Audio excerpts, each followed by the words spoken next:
الا اللہ اللہ اکبر وللہ الحمد۔ برادران ملت، ہمارے اوپر اللہ تعالی کے احسانات بے حد و حساب ہیں جن کا کوئی شمار نہیں کیا جا سکتا، لیکن بلا شک و شبہ اس کا سب سے بڑا احسان یہ ہے کہ اس نے ہم کو توحید خالص بے آمیز توحید کی تعلیم دی۔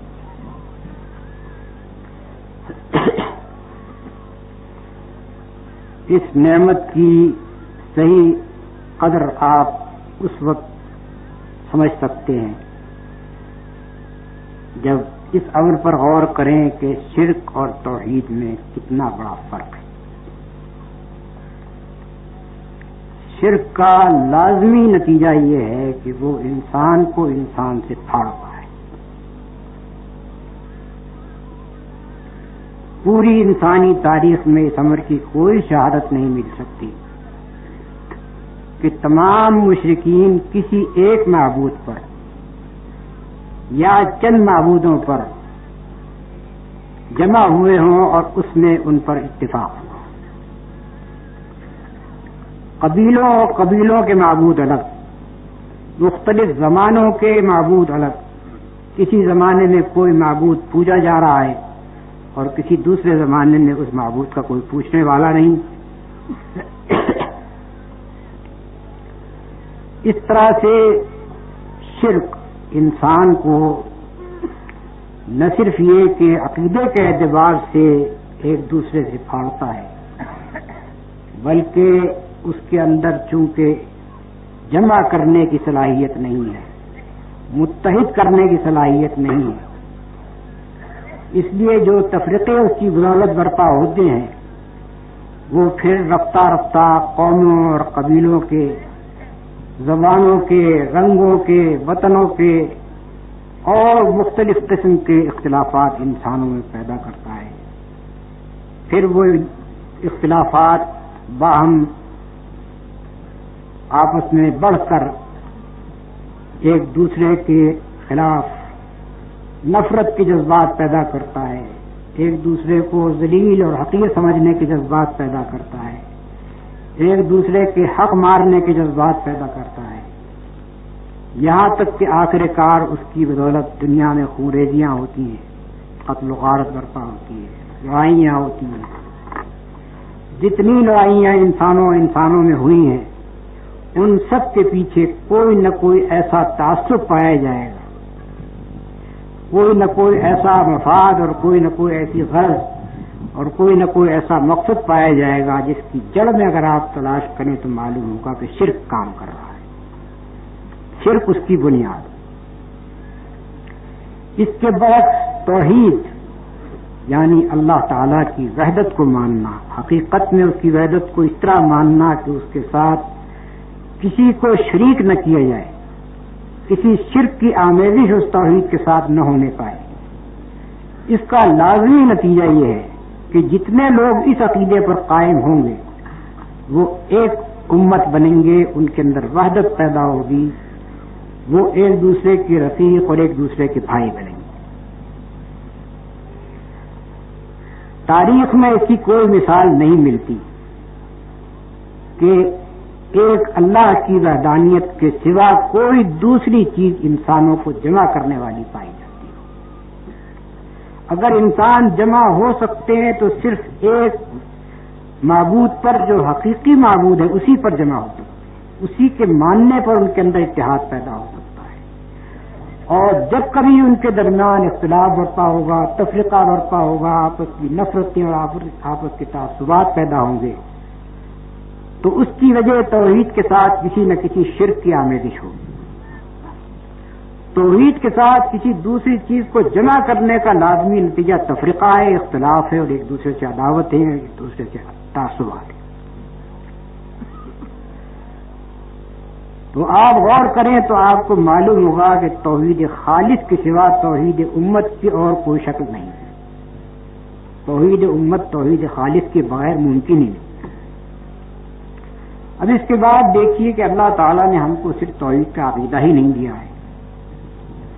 بلکہ بہت سی ایسی چیزیں ہم پر لازم کی ہیں اور بہت سی ایسی چیزوں کو ہمارے اوپر فرض کیا ہے،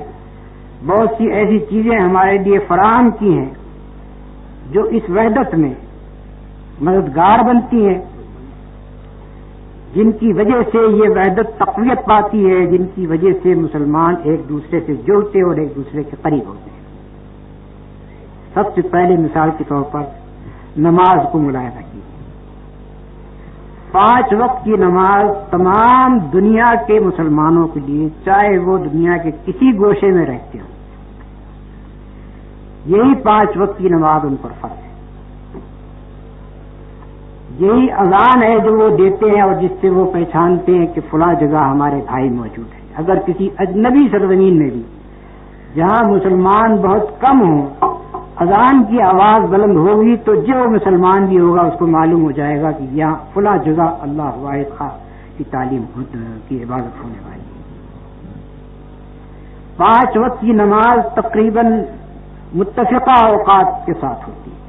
نمازوں میں جو کچھ پڑھا جاتا ہے وہ سب ایک ہی قسم کی عبارت ہوتی ہے، ایک ہی سورہ فاتحہ، ایک ہی قرآن کی آیات، ایک ہی تسبیحات اور ایک ہی تکبیرات، ساری کی ساری چیزیں بالکل یکساں ہیں، جس کی وجہ سے دنیا میں جہاں بھی مسلمان ہیں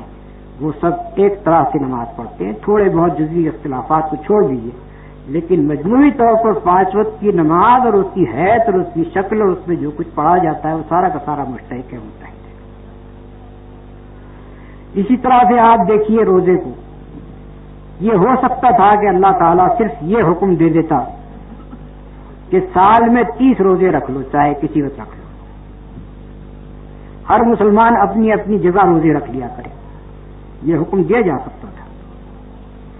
لیکن اللہ تعالیٰ نے اسی وحدت کو قائم کرنے کے لیے، وحدت امت کو قائم کرنے کے لیے ایک ہی زمانہ، ایک ہی مہینہ اس کام کے لیے مقرر کیا۔ ایک ہی رمضان ہے جو تمام دنیا میں مسلمانوں کے لیے روزہ رکھنے کا زمانہ ہے۔ ایک ہی شکل ہے روزے کی، ایک ہی اس کے حدود ہیں، ایک ہی اس کی شرائط ہیں۔ تمام دنیا کے مسلمان ایک ہی مہینے میں روزہ رکھتے ہیں اور ایک ہی طریقے سے روزہ رکھتے ہیں، ایک ہی طرح سے ان کا روزہ شروع ہوتا ہے اور ایک ہی طرح وہ ختم ہوتا ہے، اور یہ چیز ان کے اندر وحدت پیدا کرنے والی ہے۔ اب اس حج کو یہ دیکھیے، ایک تو وہ وحدت ہے کہ جو احساس کے ساتھ مختلف دنیا کے ملکوں میں مسلمانوں کے اندر پیدا ہوتی ہے، اور ایک وہ وحدت ہے کہ جو لوگوں کو آ کر لوگوں کو جمع کرنے والی، ایک جگہ جمع کرنے والی ہے۔ اب یہ حج ایسی ایک چیز ہے کہ 4000 برس پہلے حضرت ابراہیم علیہ السلام نے جس کو شروع کیا تھا، اور 2000 برس پہلے رسول اللہ صلی اللہ علیہ وسلم نے جس کو تمام دنیا کے مسلمانوں کے لیے لازم فرمایا، فرض فرمایا، یہ وہ چیز ہے جو ہر سال دنیا کے مختلف حصوں پہ عام لوگوں کو کھینچ کر لاتی، سیاسی مدبرین کو نہیں کھینچ کر لاتی جیسے یونوں میں جمع ہوتے ہیں، قوموں کے لیڈروں کو جمع کر کے نہیں لاتی،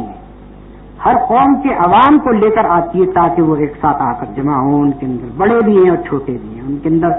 امیر بھی ہیں اور غریب بھی ہیں، ان کے اندر بادشاہ بھی ہیں اور رعیت بھی ہے۔ تمام انسانوں کو دعوت دی گئی ہے حج کی، اور دنیا کے ہر گوشے سے وہ کھچ کھچ کر آتے ہیں، ایک ہی لباس میں آتے ہیں، ایک ہی خانہ کعبہ کا جا کر طواف کرتے ہیں، ایک ہی صفا اور مروہ کی سعی ہے جو سب کرتے ہیں، ایک ہی عرفات کا میدان ہے جہاں سب جمع ہوتے ہیں، ایک ہی منا ہے جہاں سب رمی جمار بھی کرتے ہیں، قربانیاں بھی کرتے ہیں، اور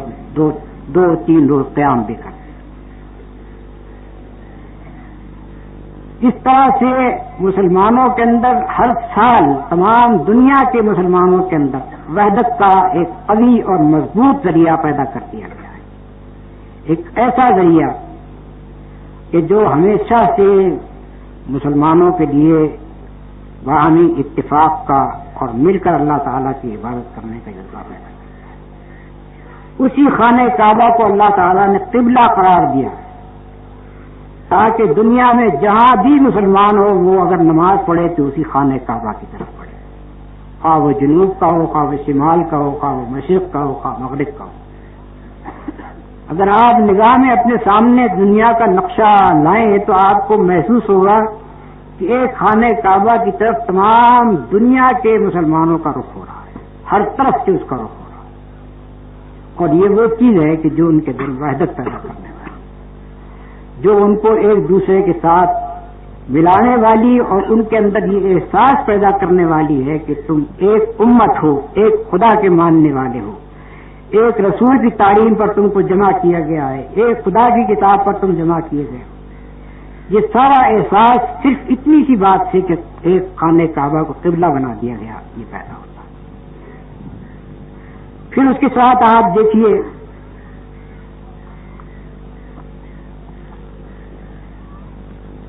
یہی حج کا زمانہ ہے جس میں اللہ تعالی نے تمام دنیا کے مسلمانوں کے لیے عید الاضحیٰ مقرر کی ہے۔ جس زمانے میں حاجی مکہ معظمہ سے نکل کر منا اور منا سے عرفات جاتے ہیں، اسی زمانے سے اسی دن جس روز سے وہ عرفات کے لیے جاتے ہیں اسی دن تکبیرات تشریق شروع ہو جاتی ہیں، یعنی 9 تاریخ سے تمام دنیا کے مسلمان ہر فرض نماز کے بعد اللہ اکبر لا الہ الا اللہ اللہ اکبر وللہ الحمد پڑھنا شروع کر دیتے ہیں۔ گویا اس کے معنی یہ ہے کہ اس روز 5 وقت کی نماز کے ساتھ مسلمانوں میں یہ احساس پیدا ہوتا ہے کہ ہم ان لوگوں سے جو اس وقت عرفات میں ہیں ان لوگوں کے ساتھ مل کر یہاں ایک امت ہے، وہ وہاں جو کام کر رہے ہیں اس کے اندر ہم شریک نہ ہوئے نہ ہو سکے، اللہ ہمیں پہنچائے اور وہاں ہمیں شریک کرے ان کا، لیکن جب ہم وہاں نہیں پہنچے ہیں تو کم از کم یہاں جہاں بھی ہم موجود ہیں یہاں ہم وہی اللہ تعالیٰ کی تکبیرات بلند کریں جن کو بلند کر عرفات کے لوگ کر رہے ہیں۔ پھر عید الاضحیٰ ٹھیک اسی دن ہوتی ہے جس دن کی یوم النحر وہاں ہوتا ہے۔ مزدلفہ سے حاجی آتے ہیں منا کی طرف اور یہاں آ کر رمی جمار کرتے ہیں اور قربانیاں کرتے ہیں۔ ٹھیک اسی وقت ہم عید الاضحیٰ کی نماز پڑھتے ہیں، نماز پڑھنے کے بعد قربانیاں کرتے ہیں۔ گویا اس طرح سے ہم پھر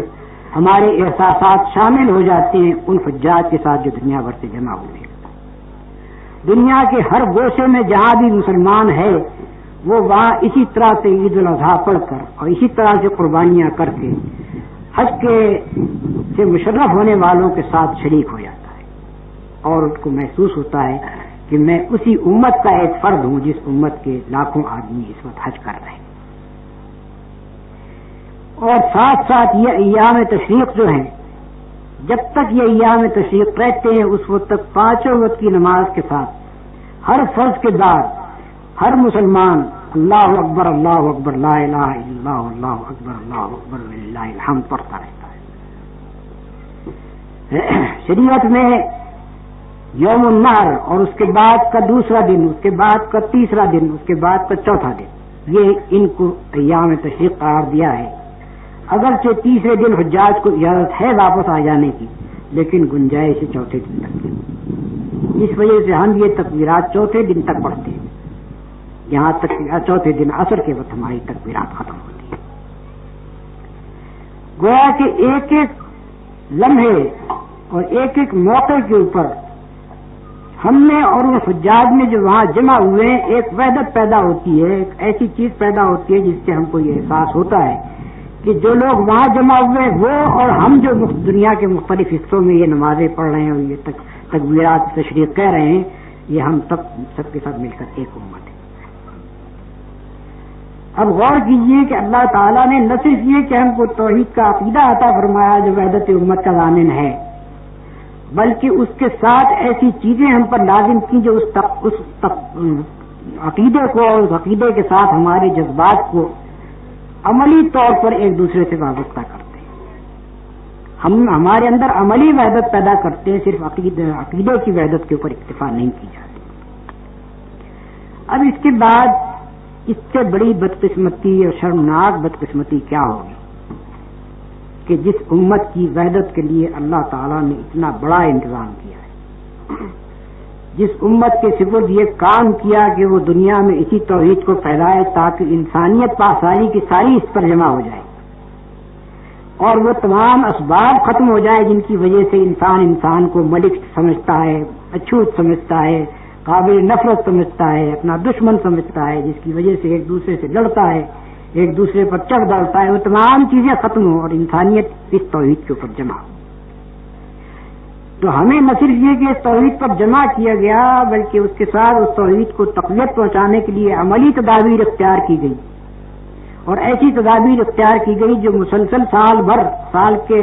ہر روز جاری رہتی ہیں، سال کے ایک مہینے میں خاص طور پر جاری رہتی ہیں اور سال میں ایک وقت لازماً تمام دنیا کے مسلمانوں کے لیے وہ جاری ہوتی ہیں۔ یہ تدابیر اختیار کرنے کے بعد اللہ تعالیٰ نے ہمارے سپرد یہ مشن کیا کہ ہم اسی توحید کے اوپر ساری انسانیت کو جمع کریں اور دنیا کے لیے رحمت اور امن اور ایک دوسرے کے ساتھ محبت کا ذریعہ بنے اور جنگ اور آپس کی نفرت اور آپس کی تفریقوں کو روکنے کا ذریعہ بنے۔ لیکن بجائے اس کے کہ ہم انسانیت کے لیے اس رحمت کو وسیع کرنے کی کوشش کرتے، ہم آپس ہی میں ایک دوسرے سے ٹکرا گئے، آپس ہی میں ایک دوسرے کے مخالف بن گئے، آپس ہی میں اس کوشش میں لگ گئے کہ میں تجھے کافر کہوں تو مجھے کافر کہے، آپس ہی میں اس فکر میں رہ گئے کہ ہر ایک کے متعلق جس سے آپ کو اختلاف ہے اس کو جہنم کے دروازے پر پہنچا کر چھوڑیں گے۔ کسی شخص کے صحیح العقیدہ ہونے پر خوش نہیں ہوتے بلکہ صبر کی کوشش کرتے کہ اس کو بدعقیدہ ثابت کرے تاکہ اس سے نفرت پیدا ہو اور اس کے ساتھ دشمنی رونما ہو۔ اس سے بڑی خدا کی لعنت کیا ہو سکتی ہے اور اس سے بڑی بدنصیبی کیا ہو سکتی ہے کہ جن کے لیے وحدت کا اتنا بڑا سامان کیا گیا تھا ان کے لیے تمام اختلافات کے دروازے کھول دیے گئے اور تمام وحدت کے اور اتحاد کے دروازے بند کرتے چلے گئے، یہاں تک کہ نمازیں الگ ہو گئی، یہاں تک کہ رشتے اور بیاہ اور آپس کی شادی کے تعلقات ختم ہو گئے،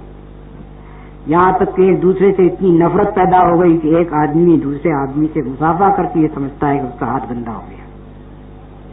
یہ سمجھتا ہے کہ میری مسجد میں اگر فلاں گروہ کا آدمی آ گیا اس نے نماز پڑھ لی تو وہ مسجد دھونے کے قابل ہے، صاف کرنے کے قابل ہے۔ انا للہ و انا الیہ۔ یہ تم سب چیزیں اگر ان کے اوپر آپ غور کریں گے تو آپ کو معلوم ہوگا کہ ان کی ساری بنیاد جس وجہ سے یہ تفریقے اور اختلافات مسلمانوں میں پیدا ہوئے اور یہ تعصبات پیدا ہوئے اور انہوں نے یہ آپس کی جنگ کا اور آپس کی دشمنی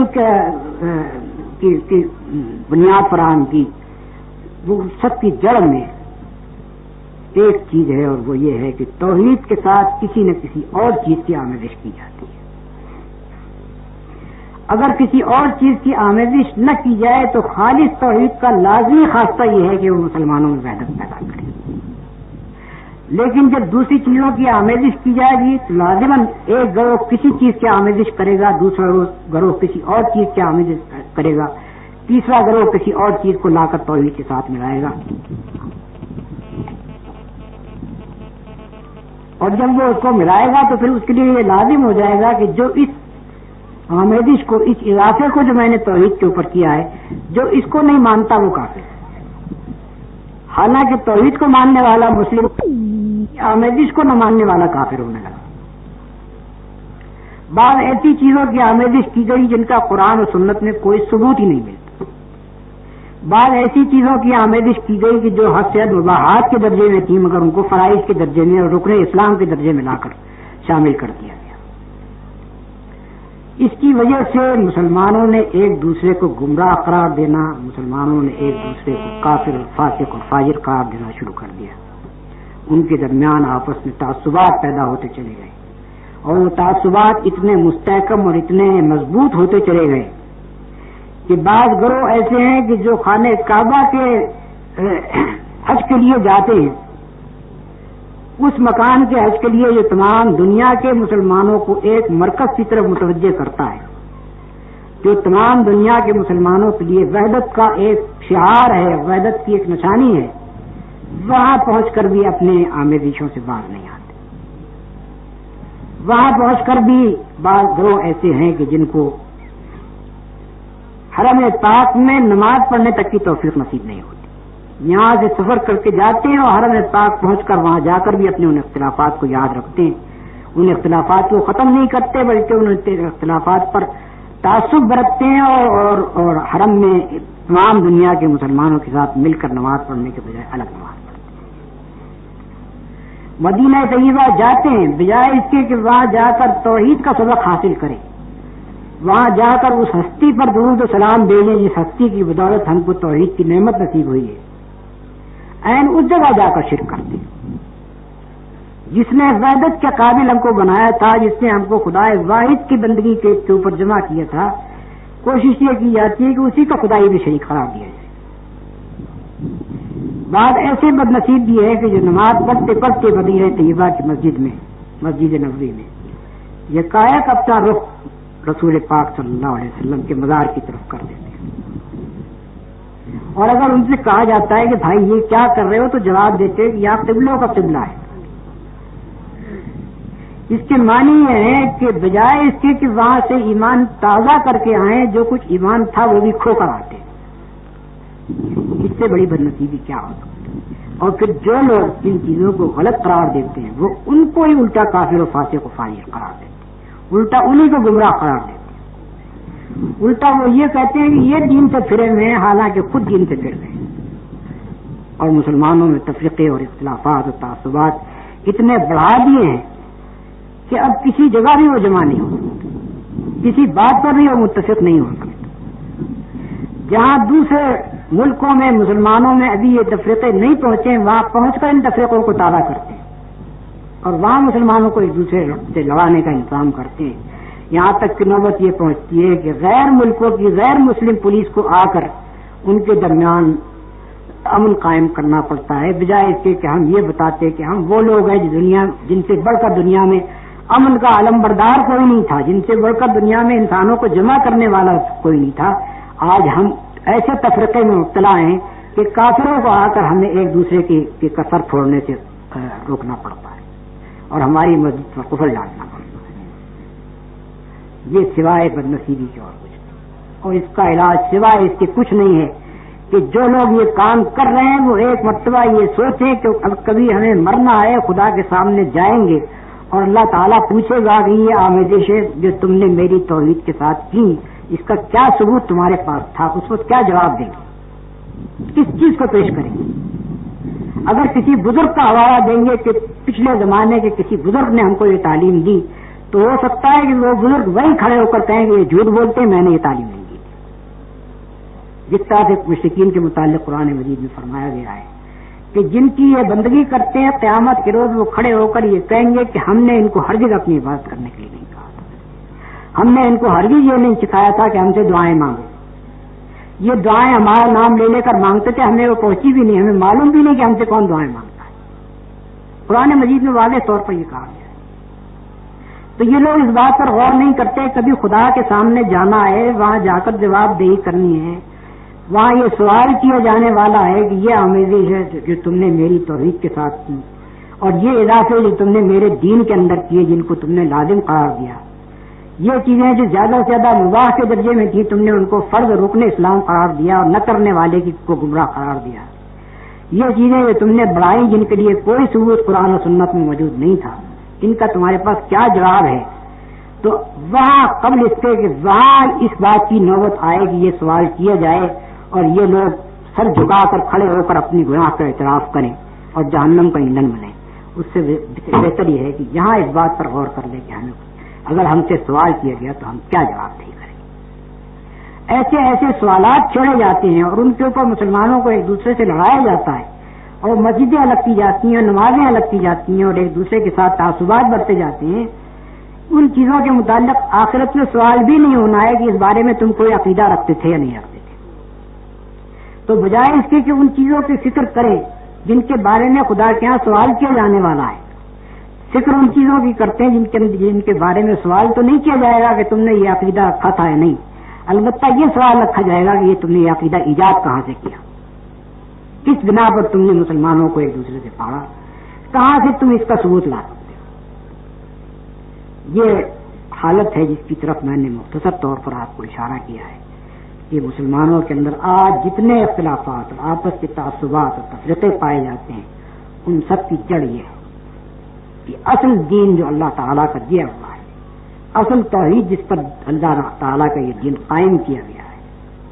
اس کے اندر آمیزشیں کی گئی ہیں، اپنی طرف سے لوگوں نے اضافے کیے ہیں، اور جو چیزیں غیر اہم تھیں ان کو اہم بنایا ہے، اور جن چیزوں کی کوئی اہمیت نہیں تھی ان کو اہم ترین بنایا ہے۔ ان چیزوں کا نتیجہ ہے جس نے ہم کو بجائے اس کے کہ ہم دنیا میں توحید کے پھیلانے والے ہوتے، بجائے اس کے کہ ہم دنیا میں انسانوں کی اصلاح کرنے والے ہوتے، ہم اس کے بجائے دنیا کو یہ تماشا دکھا رہے ہیں کہ رسول اللہ صلی اللہ علیہ وسلم کی امت بس نام ہی نام کی امت ہے، ورنہ فی الحقیقت کوئی امت نہیں۔ مستشرقین بے تکلف یہ بات لکھتے ہیں کہ وحدت امت کا تصور بالکل غلط ہے، سرے سے کوئی امت موجود ہی نہیں، اور یہ سب اسی چیز کا نتیجہ ہے جو ہمارے اپنے اعمال کی بدولت پیدا ہوئی۔ اللہ تعالی ہم کو اس مصیبت سے نجات دلائے، ہمارے خیالات کی اصلاح فرمائے، ہم کو توحید خالص پر جمع کرے، ہم کو یہ توفیق عطا فرمائے کہ ہم اپنی غلطیوں کو محسوس کریں اور اسی دنیا میں اپنی اصلاح کر لیں قبل اس کے کہ اللہ تعالیٰ کے ہاں جواب دہی کرنی پڑے اور اس وقت ہم لاجواب ہو جائیں اور خدا کے عذاب کے اس کے غضب کے مستحق بنے۔ وآخر دعوانا الحمدللہ۔ Visit tazkir.org